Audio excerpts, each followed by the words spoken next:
just received my new hair dryer.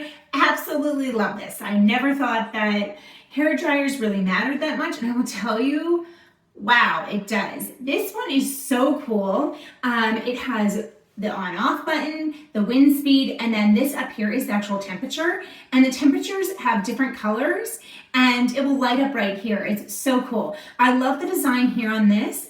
It is magnetic. How cool is that? I have never had anything like this. So I'm super excited about this one. This kind of just, I combed through my hair and it kind of like just smoothed it out really nicely. I love this attachment because once again, just magnetic, because I can go ahead and really get that air exactly where I want it. And then the one that I probably won't use because I literally have super straight hair is the diffuser. But honestly, guys, if you have curly hair, this would be amazing because of those heat settings too.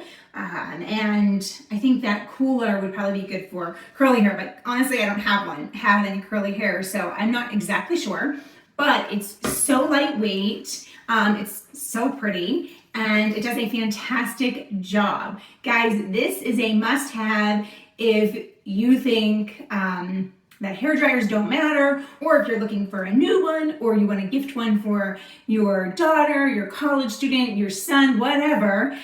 This is awesome. I'm loving it and I know I will for a long time to come.